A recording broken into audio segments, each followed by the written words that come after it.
Vous savez, Atticus, j'ai fondé cette entreprise-là il y a 9 ans.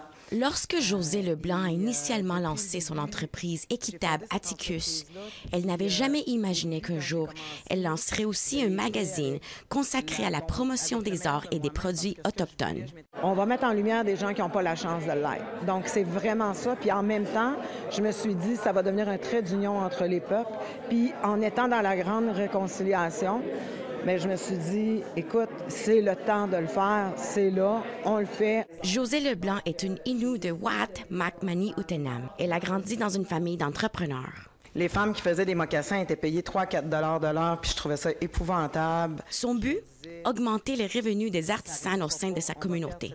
Si je peux faire quelque chose, je vais le faire. Puis je me suis engagée envers elle, trouver une façon d'augmenter au moins au prix de salaire minimum pour pouvoir faire de l'artisanat. Puis là, on est rendu au-delà de ça. Ça, c'est une très grande fierté que j'ai.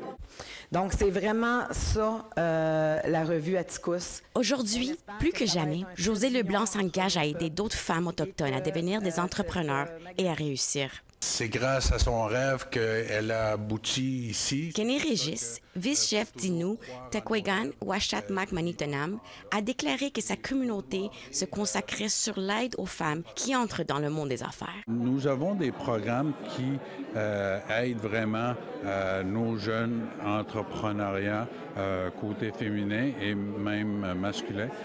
Nous avons aussi des partenaires qui nous aident grandement, comme le Minerai de fer Québec, qui aide vraiment nous, entrepreneurs de la communauté. Minerai de fer Québec, c'est une entreprise 100% québécoise. Lors du lancement, la société minière Minerai de fer Québec a annoncé qu'elle accorderait à Atticus un prêt initial de 100 000 $.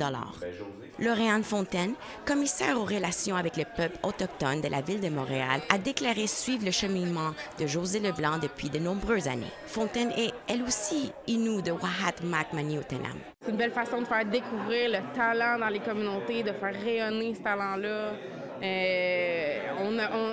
On le voit pas assez. Puis comme elle l'a dit, les communautés sont tellement éloignées les unes des autres. Donc, ça va être un bel endroit pour regrouper tous ces beaux gens-là puis les faire rayonner partout au Québec. C'est elle qui est sur la première page couverture. Lors de l'événement, Josée Leblanc a également nommé Jocelyne Jean-Pierre Bellefleur en tant que le visage du magasin. On devient tout de suite son meilleur ami quand on la connaît. Le premier numéro d'Atticus comprend des entrevues avec des personnalités comme Michel Audette et Catherine Champagne-Jourdain. Le magazine est maintenant disponible en format numérique et papier. Marie-Céla Amador, Nouvelle nationale d'APTN, Montréal.